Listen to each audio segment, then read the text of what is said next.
મહાભારતનું યુદ્ધ પૂર્ણ થયા પછી પાંડવોએ ધર્મરાજની સ્થાપના કરી, પણ યુદ્ધમાં થયેલો નરસંહાર એમને અકળાવતો હતો. તેથી એક દિવસ યુધિષ્ઠિર ભગવાન શ્રી કૃષ્ણને પૂછવા લાગ્યા, હે ગોલોકાધિપતિ, કૃપા કરીને મને પાવન પુરુષોત્તમ માસની એકાદશીનું મહાત્મ્ય અને તેનું ફળ જણાવો. ત્યારે ભગવાન શ્રી કૃષ્ણ બોલ્યા, હે પાંડુપુત્ર, આ પવિત્ર માસમાં 2 એકાદશી આવે છે. બંને અલૌકિક અને 84 લાખ જન્મોમાંથી મુક્તિ અપાવનારી છે. શુક્લ પક્ષની એકાદશી કમલા એકાદશી કહેવાય છે. સર્વ તિથિઓમાં શ્રેષ્ઠ એવી આ એકાદશી જીવ માત્રના સકળ મનોરથ સિદ્ધ કરી સુખ સંપત્તિ આપનારી છે. પૂર્વે ઉજ્જૈન નગરમાં શિવાલિક નામે મહાજ્ઞાની બ્રાહ્મણ રહેતો હતો. તેને 4 પુત્રો હતા. ચારેય પ્રખર પંડિત હતા. પણ સૌથી નાનો પુત્ર કુસંગે ચડી જવાથી ચોરી, લૂંટ અને વ્યભિચાર કરતો થઈ ગયો. તેથી શિવાલિકે તેને ઘરમાંથી કાઢી મૂક્યો. નાના પુત્ર વેદશર્માને કોઈએ આશરો ન આપ્યો. તેથી એ જંગલમાં જઈ ઝૂંપડી બાંધીને રહેવા લાગ્યો. કરેલા કુકર્મ યાદ કરીને એ આંસુ સારતો. તેના દુઃખનો પાર ન રહ્યો. પેટ પૂરતું ખાવા પણ મળતું ન હતું.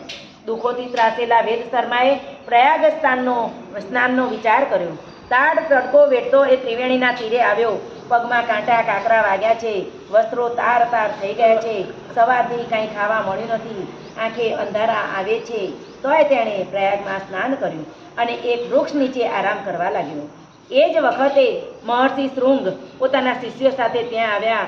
બધાએ સ્નાન કર્યું. પછી ઋષિ શૃંગ શિષ્યોને કમલા એકાદશીની કથા સંભળાવવા લાગ્યા. વૃક્ષ નીચે સૂતેલો વેદશર્મા પણ આ કથા સાંભળી રહ્યો છે.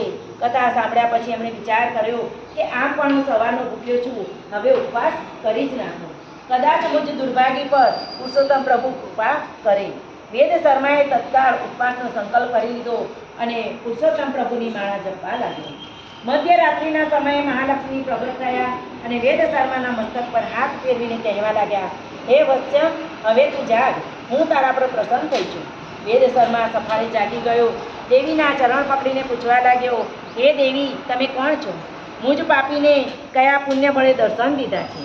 ત્યારે લક્ષ્મીજી મંદ મંદ સ્મિત કરતા બોલ્યા, હે ભક્ત, હું મહાલક્ષ્મી છું. તે મારું વ્રત કર્યું છે. તારા સર્વે પાપનો ક્ષય થાય છે. હું તને સમૃદ્ધિ આપવા આવી છું. હવે તું તારા વંશમાં સ્થિર થઈશ.